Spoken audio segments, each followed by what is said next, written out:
성경에서 사랑에 대해 가장 많이 언급한 사랑장은 보통 고린도전서 13장을 꼽습니다.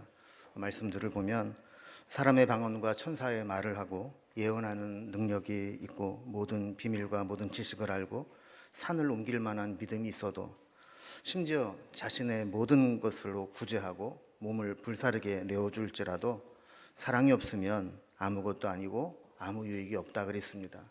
그러면 사랑의 속성들을 쭉 설명한 후에 마지막 절인 13절에서는 믿음, 소망, 사랑 이 세 가지는 항상 있을 것인데 그 중에 제일은 사랑이라고 결론을 내리고 있습니다. 가히 사랑장이라 불릴만 합니다.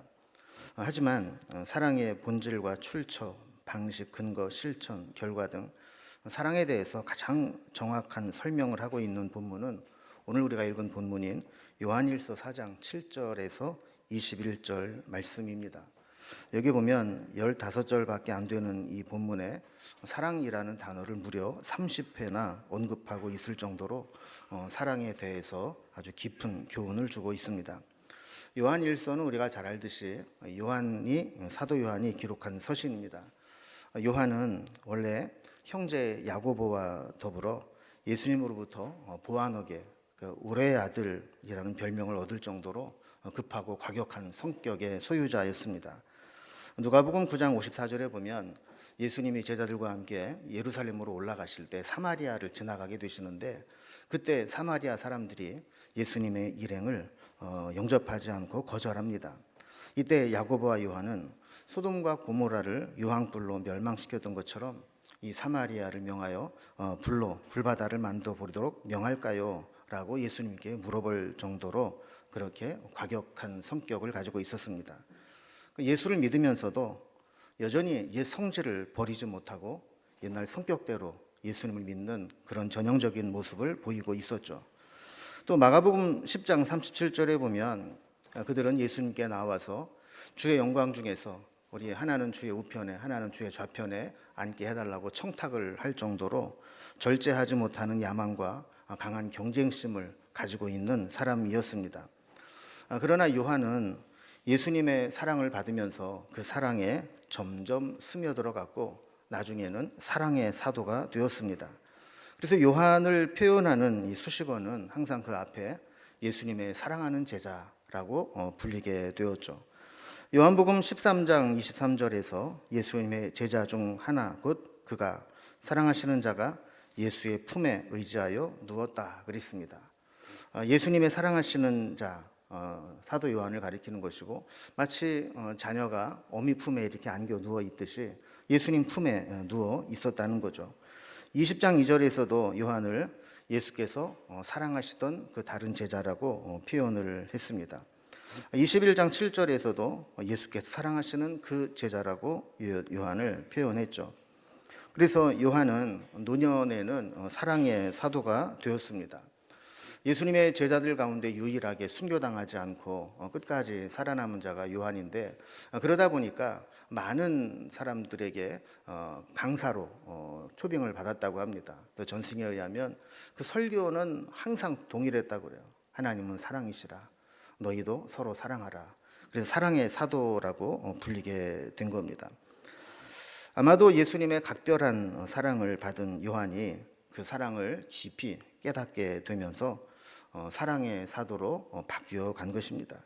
사랑은 천둥 같은 우레와 같은 성격을 잠재우고 변화시켜 우레의 아들도 사랑의 사도로 바꾸는 힘이 있다는 것을 이 요한을 통해서 우리에게 보여주고 있습니다. 요한복음 19장 27절에도 보면 십자가에서 예수님은 사도 요한에게 마리아를 가리키면서 보라 내 어머니라 그러면서 이 마리아를 봉양할 것을 부탁을 했고 요한은 그때부터 자기 집에 마리아를 모셨고 또 복음을 전하기 위해서 여러 곳을 다니게 될 때 혼자 간 것이 아니라 꼭 이 마리아를 모시고 가서 수십 년 동안 돌아가실 때까지 이 마리아를 잘 섬기며 또 사랑을 실천했던 것을 보게 됩니다.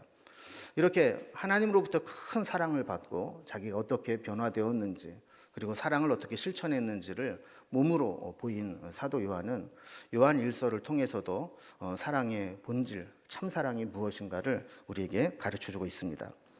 사람에게 있는 가장 큰 욕구 중에 하나는 사랑받고 싶은 욕구죠. 대중가요 가사를 보면 아마 가장 많은 주제가 사랑에 관한 것일 겁니다. 그만큼 많은 사람들이 사랑을 갈구하고 사랑에 목말라 하지만 세상에는 우리를 만족시킬 만한 참사랑이 없습니다. 그래서 사랑이 무엇냐고 물으신다면 기껏 만들어낸 대답이 눈물의 씨앗이라고 말하겠어요. 결국 세상에서의 사랑은 눈물의 씨앗이다, 이렇게밖에는 말할 수 없다는 것이죠. 그렇다면 하나님께서 요한을 통해서 가르쳐 주신 참사랑은 어떤 것일까? 참사랑의 특징은 무엇일까? 그 출처부터 우리의 적용점에 이르기까지 오늘 본문을 통해서 참사랑에 대해 살펴보도록 하겠습니다. 먼저 참사랑의 출처입니다. 성경은 우리에게 서로 사랑하자 이렇게 이야기를 하면서 그 사랑의 출처는 하나님이다라고 말씀을 하고 있죠. 그러나 우리가 참 사랑한다고 하는 것이 얼마나 힘들고 어려운 것인지는 우리가 경험적으로 잘 알고 있습니다. 사랑이라고 하는 것은 단지 어떤 사람에 대해서 좋아하는 감정을 가지고 있거나 또 그 사람과 잘 지내보자 이런 의미 이상의 의미를 가지고 있죠. 누군가를 사랑하고 사랑한다라고 하는 것은 그가 가지고 있는 좋은 점, 아름다운 것만 선택적으로 사랑한다는 것이 아닙니다. 그 사람의 약점과 부족함, 심지어는 문제점까지도 내가 다 사랑하겠다라는 것을 의미하는 것입니다. 또 지금 현재의 모습만 사랑하는 게 아닙니다. 누군가를 사랑한다는 것은 그의 과거까지도 내가 사랑하고 용납하고, 그리고 미래에 어떻게 변화된다 할지라도 그것까지도 내가 다 수용하고 받아들이겠다 하는 것이 참된 사랑이라는 겁니다. 그래서 사랑한다라고 하는 것은 그 사랑하는 대상으로 인해 생길 수 있는 모든 불편함과 손해, 심지어는 고통과 희생까지도 감수하겠다 하는 각오를 의미하는 것입니다. 헬라어에는 사랑을 표현하는 단어가 4가지 있습니다. 남녀 간의 사랑인 에로스, 또 가족 간의 사랑인 스토르게, 친구 간의 사랑인 필리아, 그리고 희생적이고 무조건적인 신적인 사랑인 아가페, 이렇게 4개의 단어로 사랑의 성격을 구분해서 사용을 합니다. 그런데 오늘 본문에 나타나고 있는 30번에 걸친 이 사랑이라고 하는 단어는 한결같이 아가페라는 단어를 사용하고 있습니다. 그러니까 하나님께서 우리에게 보여주신 사랑도, 그리고 우리가 본받아서 실천해야 될 사랑도 어떤 인간적이고 세상적인 사랑이 아니라 하나님의 사랑, 신적인 사랑을 의미한다는 것입니다.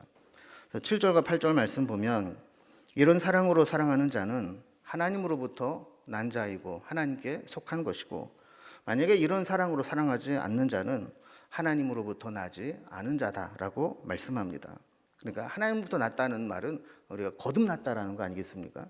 육체적으로 한번 태어난 것이 아니라 거듭났다, 하나님부터 났다라는 것인데, 하나님이 보이시고 명하신 참사랑을 알면서도 우리가 그 사랑을 실행하지 않는다면 우리가 정말 거듭났는지를 한번 의심해 봐야 된다라고 말씀한다는 것이죠. 자, 2번째로 살펴볼 것은 참사랑은 어디에서 시작됐는가 하는 것입니다. 참사랑은 하나님으로부터 시작되었습니다. 19절 말씀처럼 우리가 참사랑을 할 수 있게 된다면 그것은 우리에게 사랑할 수 있는 능력이 있어서가 아니라 하나님께서 먼저 우리를 사랑하셨기 때문에 가능한 것입니다. 사랑은 받아본 사람만 할 수 있습니다. 종종 보면 마음에는 그렇지 않은데 표현을 반대로 하는 사람이 있습니다. 기껏 사랑하는 마음으로 다가가는데 결과는 고슴도치처럼 상대방을 찌르는 것으로 나타나는 사람이 있습니다. 왜 그런가 하면 사랑을 받아본 경험이 없으니까 어떻게 사랑하는지 그 방법을 잘 모르는 겁니다. 목회를 해보니까 사랑을 잘 표현하는 사람들은 공통점이 있습니다. 그것은 누군가에게 충분한 사랑을 받은 경험이 있다는 겁니다. 어떤 사랑을 받았을 때 행복했는지, 사랑받는다는 것이 무엇인지를 받아봄으로 배우게 된 사람은 남을 사랑할 때도 그런 방식으로 사랑하게 되는 거죠. 목회자가 사랑이 많아서 교인들에게 충분한 사랑을 주고 또 교인들도 또 목회자의 사랑을 느끼게 되면 이 목회자를 사랑하는 게 자연스럽게 나타납니다. 그러나 교회에 오랫동안 목회자와 반목과 대립관계에 있거나 목회적 돌봄과 애정의 결핍을 느낀 교회는 교인들이 목회자를 사랑하는 법을 잘 모릅니다.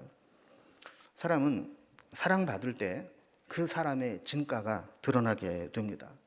사랑받지 못하고 인정받지 못하면 사람은 자꾸 위축되게 돼 있고 또 자존감의 변형이 일어나게 됩니다.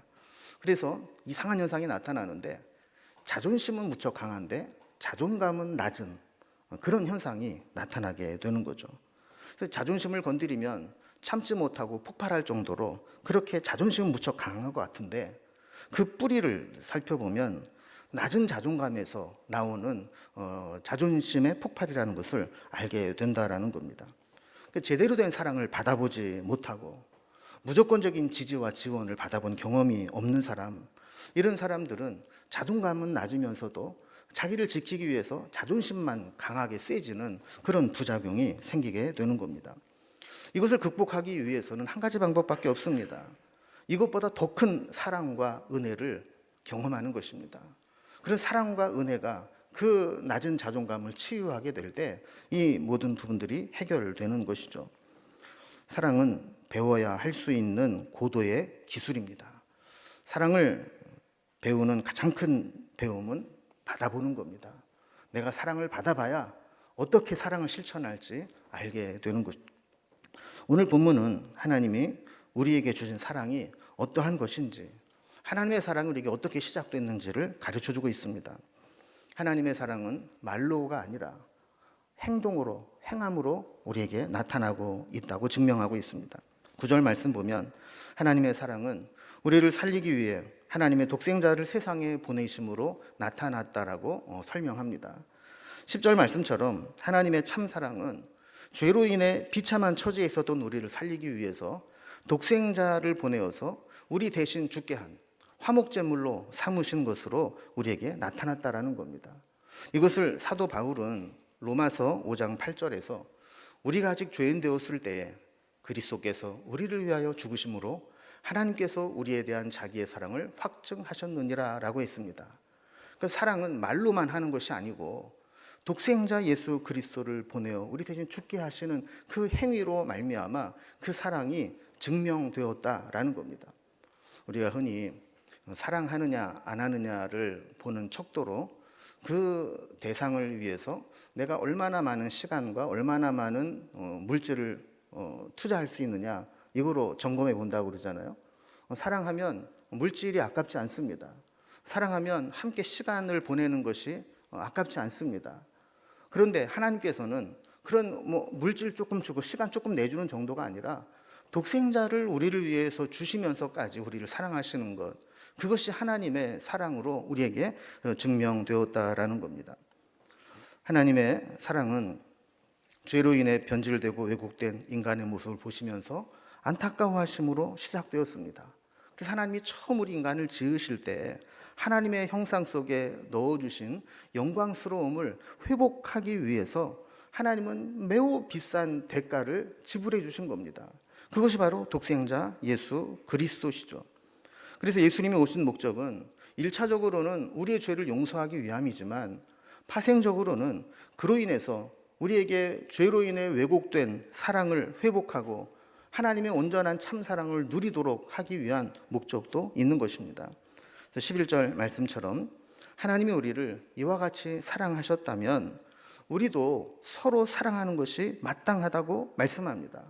마땅하다라고 하는 것은 사랑의 당위성을 이야기하는 것이죠. 선택이 아니라 명령이라는 겁니다. 선택은 우리가 할 수도 있고 안 할 수도 있는 재량권이 있지만 명령은 반드시 순종해야만 되는 계명입니다. 하나님의 참사랑을 받았다면 하나님으로부터 시작된 그 참사랑은 우리가 서로 사랑함으로 나타나야 된다라고 말씀하는 겁니다. 세 번째로 참사랑이 어떻게 성취되어 왔는가라는 것을 말씀합니다. 근데 우리는 참사랑을 실천하지 못합니다. 우리의 사랑은 매우 이기적이고 감정적이고 순간적이고 현실적이기 때문에 그렇습니다. 이 세상에는 사랑이라는 이름으로 폭력적인 모습을 나타내는 경우가 많습니다. 사랑한다는 명목하에 상대를 소유하려고 하고 자기 마음대로 지배하려고 하기도 합니다. 그래서 사랑한다고 하는데 사랑을 받는 사람은 상처를 받습니다. 죄의 가장 강력한 부작용 중에 하나는 이 참 사랑을 변질시키고 왜곡시키는 것입니다. 때로 하나님을 모를 때 인간의 모습은 짐승과 크게 다를 바가 없을 때가 있습니다. 우리가 수요일마다 로마서 말씀을 살펴보고 있는데 사람이 마음에 하나님 두기를 싫어하게 될 때 사람이 어디까지 무너질 수 있는가, 어디까지 망가질 수 있는가를 1장에 걸쳐서 길게 설명하고 있는 것을 보게 됩니다. 그렇죠. 우리도 정말 하나님이 없으면 짐승과 다를 바가 없을 때가 있습니다. 인터넷에 떠도는 재미있는 얘기 중에 이런 게 있습니다. 초등학교 시험 문제 중에 이런 문제가 있었답니다. 술에 취해 거리에서 큰 소리를 지르거나 노래를 부르는 것을 사자성어로 무엇이라고 하는가? 그래서 마지막 글자를 가로 알려주었습니다. 여러분 정답이 뭘까요? 여기 초등학생들이 여러 가지 오답을 냈는데 뭐 이런 거 너무 고음불가, 또 뭐 이럴 수가, 미친 건가, 뭐 이렇게 오답을 냈다 그래요. 그러니까 고성방가라는 사자성어를 모르는 초등학생 입장에서는 뭐 그렇게 대답할 수 있는 거죠. 그런데 한 학생의 이 오답이 사람들을 빵 터지게 만들었습니다. 이 학생의 답안이 뭐냐면 아빠인가 이렇게 쓴 거예요. 아빠가 이제 그런 모습을 보였던 것 같아요. 밑에 이제 선생님의 코멘트도 재미있죠. 아빠가 많이 힘드셨나 보다. 잘해드려. 여러분 우리는 뭐 아빠 그러면 뭐 대단한 존재로 생각하고 있지만 술 먹고 개처럼 보일 때도 있고 사실 하나님을 모시지 않고 살아갈 때 뭐 어디까지 망가질지 모르는 게 우리 인간이라는 겁니다. 우리에게 참사랑을 회복하기 위해 하나님은 성령을 보내주셨습니다. 13절 말씀처럼 하나님은 우리를 고치기 위해서 성령을 우리에게 주셨고 그 성령님은 우리 안에 거하시고 우리도 성령님 안에 거하게 되는 겁니다. 그러면서 우리의 잘못된 왜곡된 사랑을 고쳐나가게 되는 거죠. 13절 말씀 다시 보면 우리가 성령 안에 거하고 성령이 우리 안에 거하게 될 때 성령님은 우리를 치료하기 시작합니다. 우리가 병들었을 때 약을 먹고 건강에 좋은 환경 속에 있게 되면 몸이 점점 회복되고 건강을 되찾게 되는 것과 마찬가지로 치료의 영이신 성령님 안에 거하게 되면 우리의 상하고 병든 마음과 영혼이 그 성령님의 치유하심으로 회복되고 건강을 회복하게 되는 겁니다. 저는 개인적으로 13절 말씀이 무척 중요하고 오늘 본문의 핵심이라고 생각을 합니다.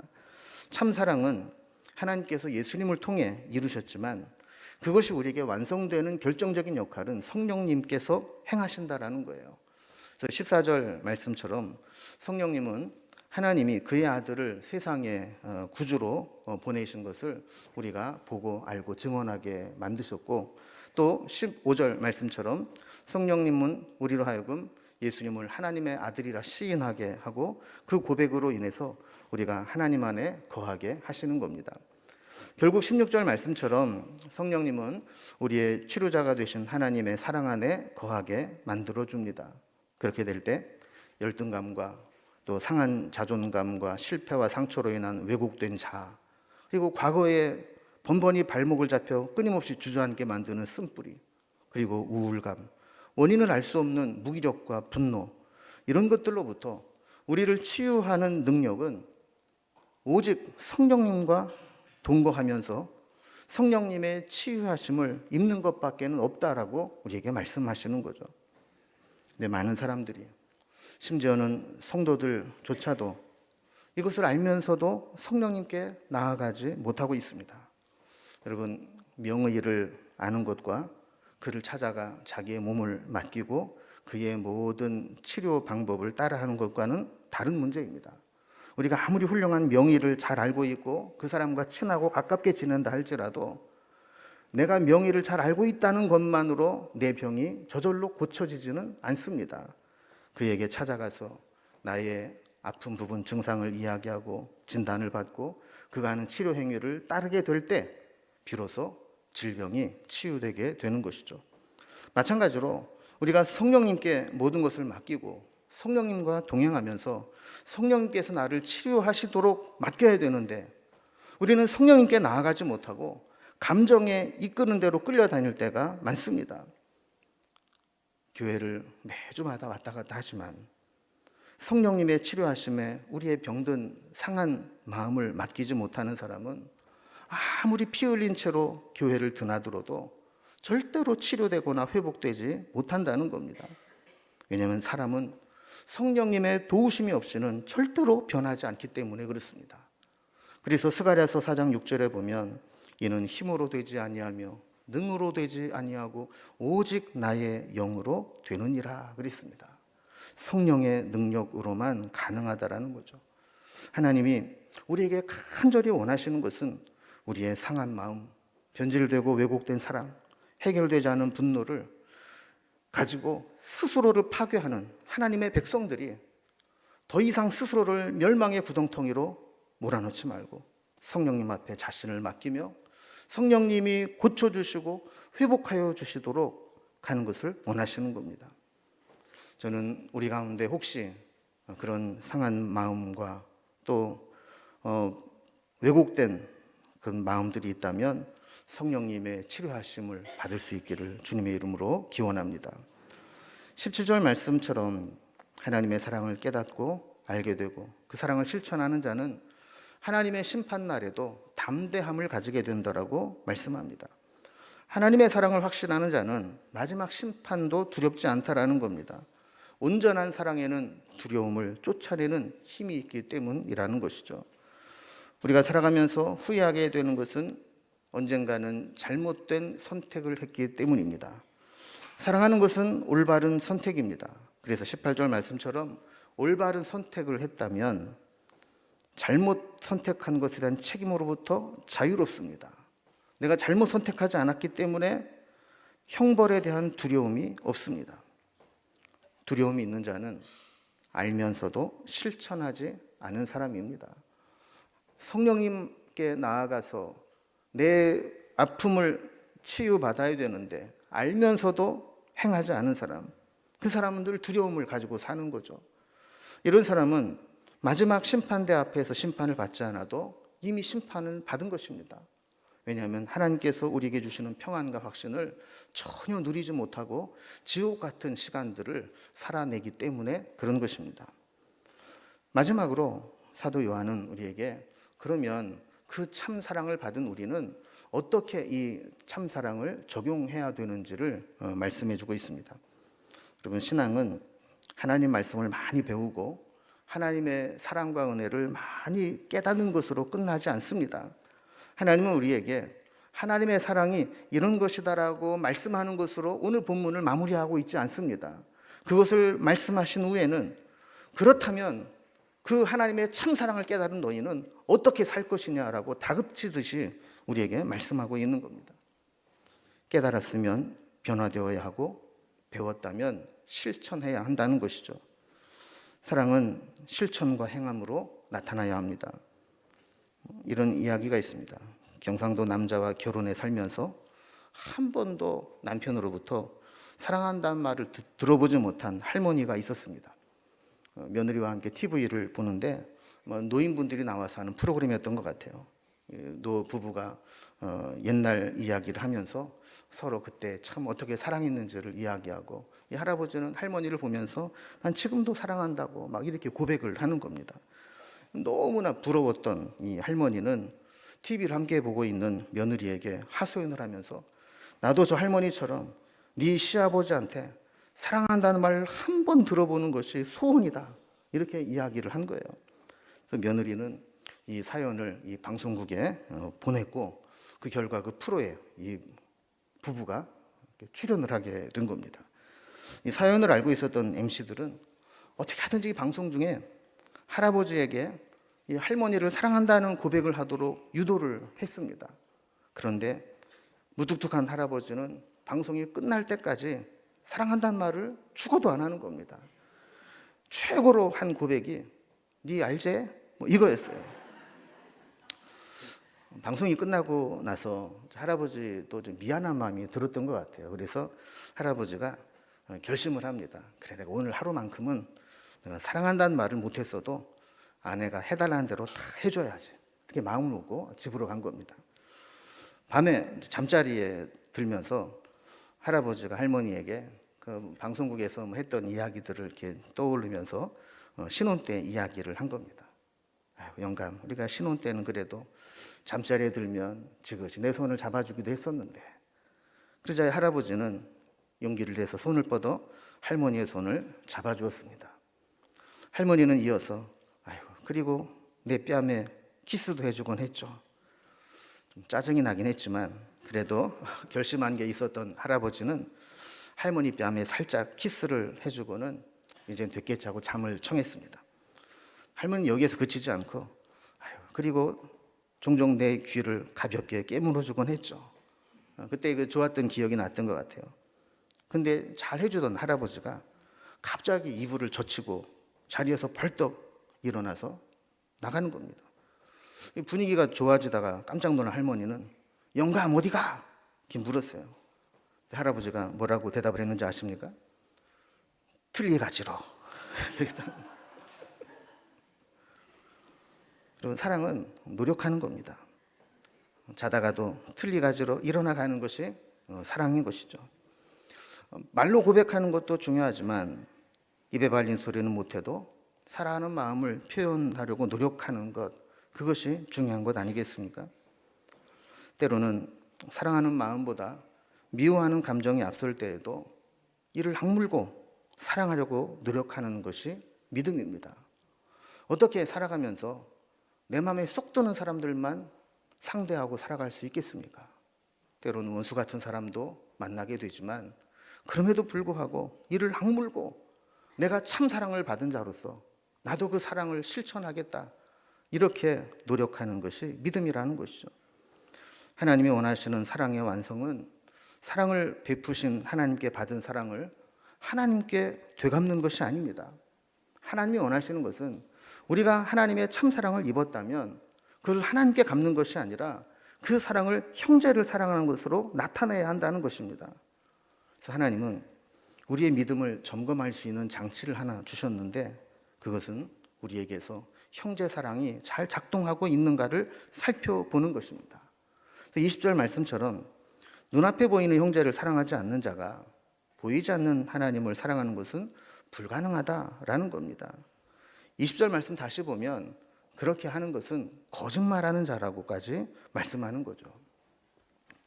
맞는 말이죠. 적용에 있어서 내 앞에 내가 마음만 먹으면 얼마든지 할 수 있는 눈에 보이는 형제도 사랑하지 못한다면 눈에 보이지도 않고 구체적으로 어떻게 해야 될지도 잘 모르는 하나님을 사랑한다는 거 말이 안 된다는 겁니다. 사측 연산도 못하는 자가 미적분을 푼다고 하는 것과 같이 불가능한 일이라는 겁니다. 그러나 현실은 다를 수 있습니다. 오히려 눈에 보이지 않는 대상은 사랑하기가 쉬울 수 있다는 거죠. 우리가 정말 사랑하기 힘든 사람이 어떤 사람입니까? 나와 이해관계가 부딪히고 또 경쟁 관계에 있고 매일 만나야 되고 이런 사람은 정말 사랑하기가 힘든 겁니다. 그러나 우리가 알아야 될 것이 하나 있습니다. 하나님의 사랑을 입은 자는 사람과 경쟁하지 않아도 됩니다. 하나님은 우리 각자에게 전혀 부족함 없이 넘치도록 채워주실 수 있는 분이기 때문에 그렇습니다.